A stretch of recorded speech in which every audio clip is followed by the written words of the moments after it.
We're living in a time, we're living in times when the ultimate of existence, which seems to be the paradox of existence, will become revealed. What does this mean? There's the essence of physicality. There's the expression of physicality. Then there's the essence, the core of physicality. And that will be revealed, the atzmius, the essence of the physicality, will be revealed as a revelation of the essence of the Creator Kaviyachol, of the atzmusi Yisbarach, of the essence of Hashem. There'll come a time, as we're entering slowly into this period of time,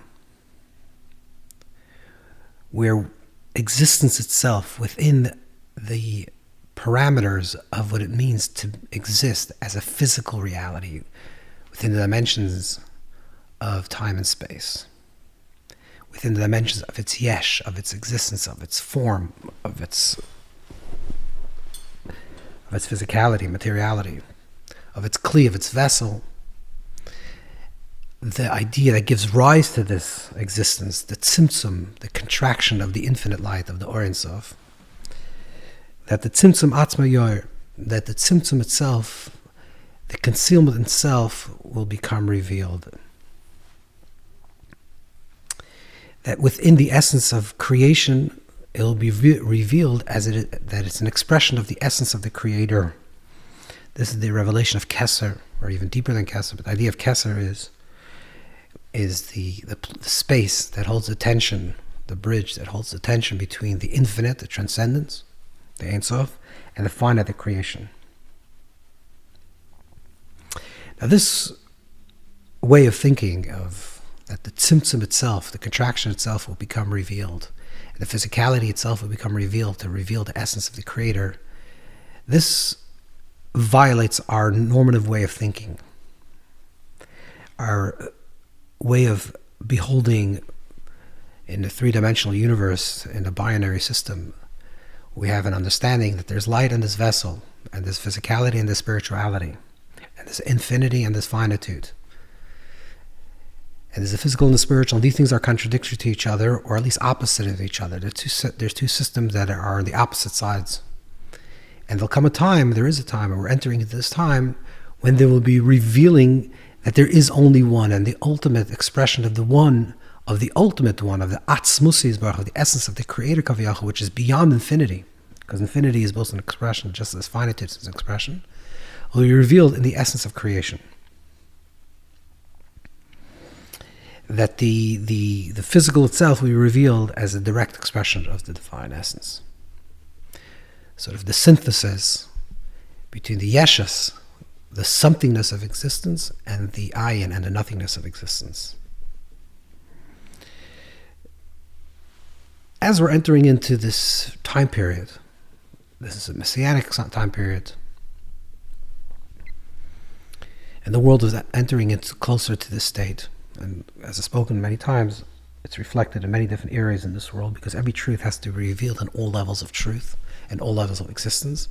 This becomes revealed also in the world of the sciences, in the empirical way of interacting with the world, of observing the world, and understanding the world. In the modern physics, which exposes the limits of classical deterministic ways of thinking, and of the absoluteness of time and space, what was revealed and becomes more and more revealed is the paradoxical nature of existence, expressed whether in the Schrödinger cat, in the mystery of this paradox, or the idea of general quantum mechanics, which is the wave and particle duality, where light and matter presents itself in this paradox where it both exists, as electrons exhibit both this idea of both a wave-like and a particle-like quality, and simultaneously.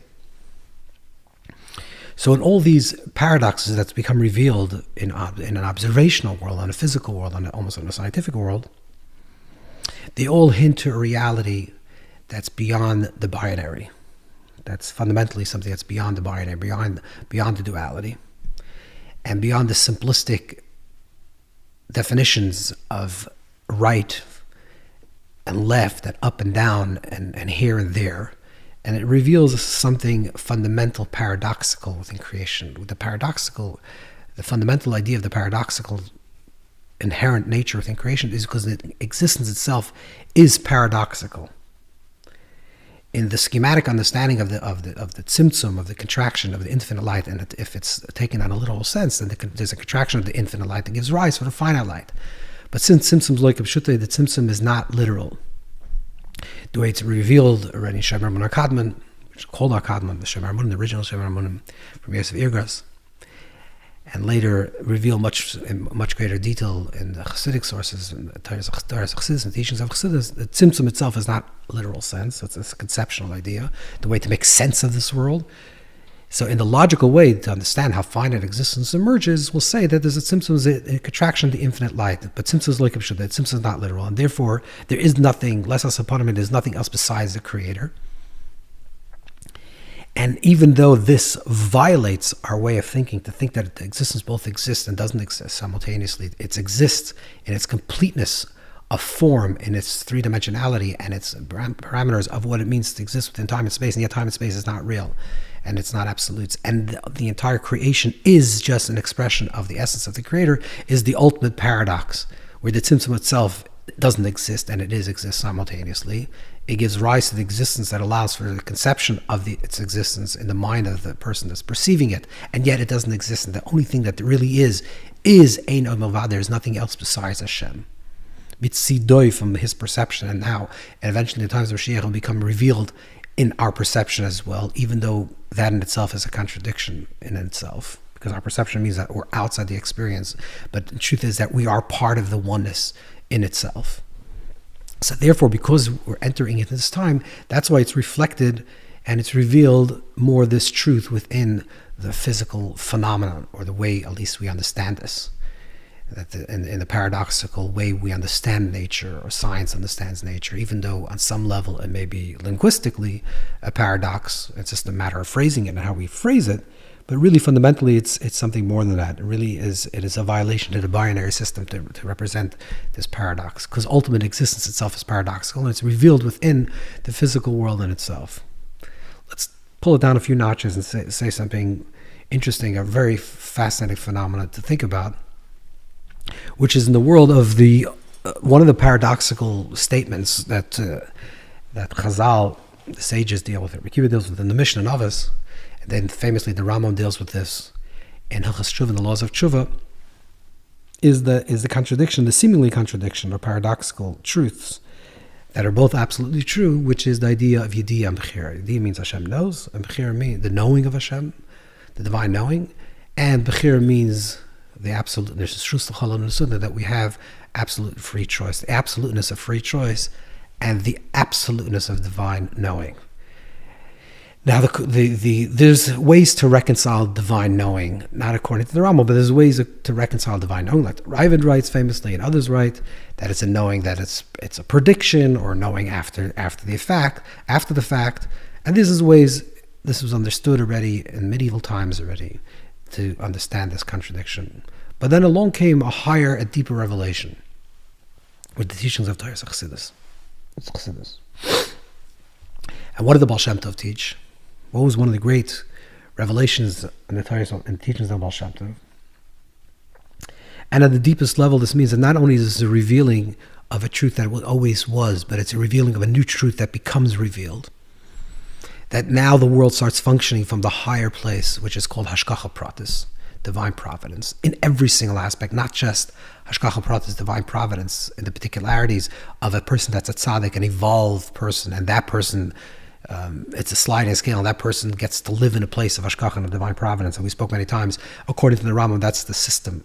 In the Moreh Nevuchim, that's the system, the way it works. The more you're connected to the Divine Providence, the more you're connected to the Divine, the more Divine Providence there is in your existence. Or to translate that in a version of Hashgacha Pratis in every single particular thing, the way it exists within our own life, is the more a person is open to live with Divine Providence, the recognition of Divine Providence, the more they realize Divine Providence in their lives. But either way, what the Baal Shem Tov revealed, and there was a new revelation of this, there was a new truth that came into this world, and a new revelation of this truth that came into this world, is that there's Hashgacha Pratis, is absolutely Hashgacha Pratis. absolutely divine providence in every single specific thing that a person does, and every single specific thing in the world. If you see a leaf blowing in the wind and it turns from the right side to the left side, it turns upside down, that in itself is divine providence. Everything has a specific divine intention. Of course, this is part of the revelation, ultimately, of the oneness of the Creator that's expressed, like we said before, in everything in creation. But the Hashgacha is the awareness of this idea that everything is divine providence. And then eventually becomes that everything is divine. Everything is part of the divine. Not is divine, but is part of the divine. But in this understanding of the revealing of Hashgacha Pratis, we say that this is something that was revealed as a premonition, or as an opening of a connection to the world, to the light of Mashiach, to the light of the future. So Hashgacha Pratis is revealed in the last generations, and Hashgacha Pratis, the idea of a divine providence, is specifically revealed in our generations. And here is also the truth that is also interesting, is that just like we say that Hashgacha is revealed, that the revelation of Hashgacha is revealed as we're moving forward in time, the same thing also is with the idea of Bechira Chavshis, with free choice. There's a teaching that's brought down in Chassidus, it's brought down specifically in the Beis Yaakov and Bereshis, that in Ishbitz, and if you're familiar with the Torah teachings of Ishbitz, it's very consistent, that in the earlier times, in the beginning of the creation story, that even though people and the human race was at a much higher level, they maybe possess greater spiritual sensitivities and connectivities, and the higher level of capacities of spirituality, perhaps. But on the level of free choice, they had less free choice. Why?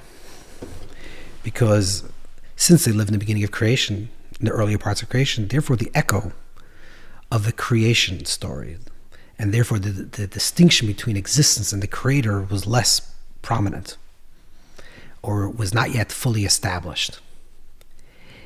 And therefore free will was limited. But as the generations progressed and grew further and further for the moment of creation, existence, the sense of existence, became more independent, more something distinct, more something that's stronger, and therefore the capacity for Bechira, for free choice, was increased. B'chol davar yesh Bechira yoser, in the language of the Beis Yaakov. In every generation, there's a higher level of Bechira, a higher level of free choice. So here's something that's fascinating. On the one hand, we're saying that as the generations are entering closer from Mashiach, further from creation story, because there's two access points. There's the creation, then there's the midpoint, which is the revelation, the revealing of Torah, Sinai, and then there is redemption. Redemption is the end. So there's a point in the beginning, a point in the end. There's a Reishis and Achris, the beginning and the end.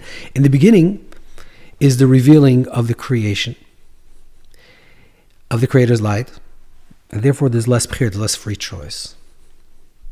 As we're moving closer to redemption, which means also further from the creation story, which means that existence that emerges from the Creator, creation that's emerging from the Creator, becomes more solidified and more independent, more Bechira is given. More Bechira is realized, and there's more Bechira available, there's more free choice available. So as we're getting closer to Mashiach, there's more Bechira, there's more free choice. And simultaneously, as we're getting closer to Mashiach, there's more Hashgacha Pratis revealed, there's more divine providence. So if the contradiction is, so in the earlier era, the question was on Yediyah and Bechira, of Hashem's knowing and free choice. And that itself, we said, can be reconciled in many different ways. But the question is not a strong question, because the Bechira was not so strong, the free choice was not so strong, and there was no Hashgacha maybe, and there was no revealing of the Hashgacha, there was no revealing of divine providence. But as we're coming to the end of time, closer to the Messianic point, to the end of time, more of Hashgacha is revealed, more of divine providence revealed, which means more a revelation that every single thing in this world is exactly the way it should be, and every single choice you make, that's exactly the intention, and that's the divine providence in every single thing that's going on in your life, and everything that's going on in the micro and the macro world. And then we say, on the other hand, that's when more Bechira is.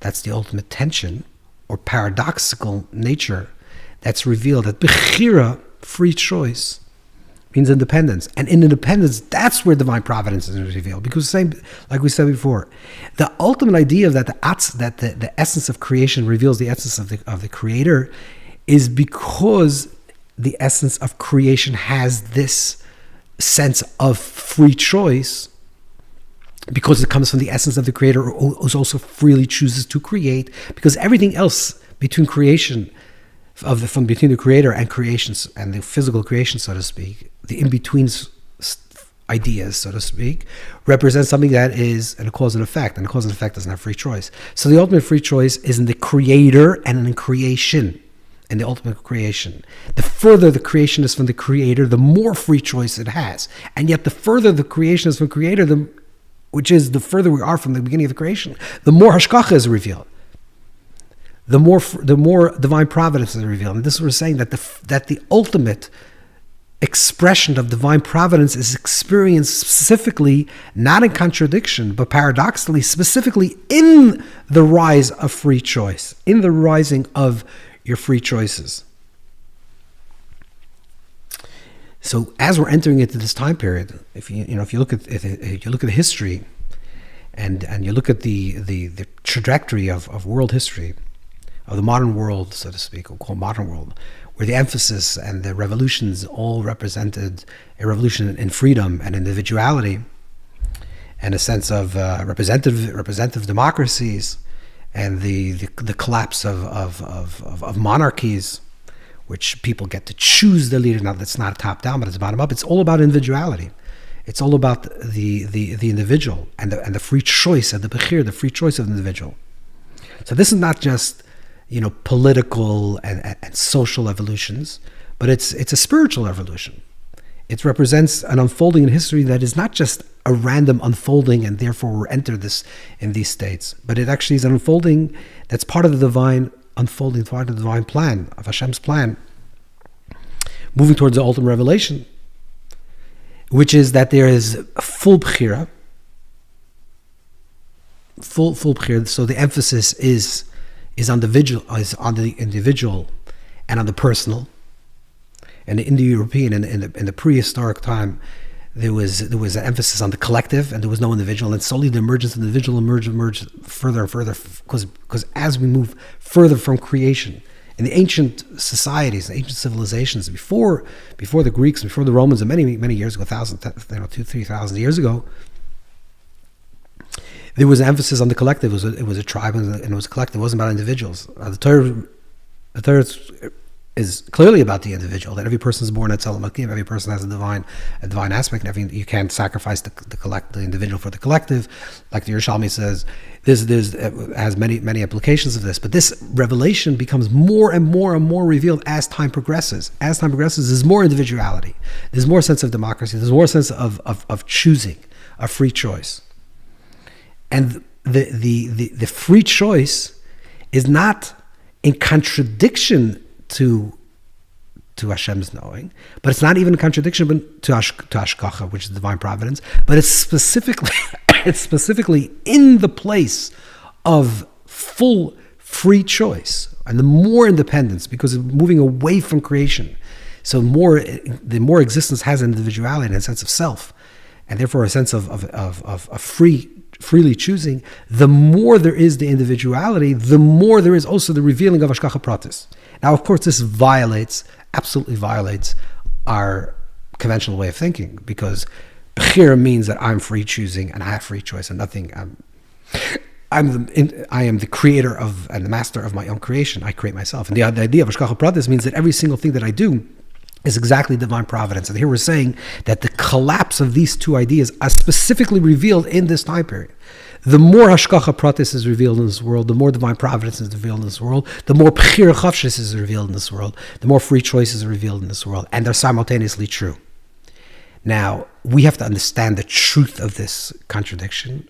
Sometimes the observation of this paradoxical nature within creation, whether it's in the wave and the particle, in the Schrödinger cat, or whatever we understand the paradox of nature in quantum mechanics, whatever we understand the paradoxical nature of things, or the xenoparadox, however we understand the paradoxes of nature, these are just mashalim, these are metaphors that allow us to hold that paradox, to maintain that paradox, because ultimately the whole creation is paradoxical of being and non-being simultaneously, of existing as an independent and totally one with Hashem at every moment.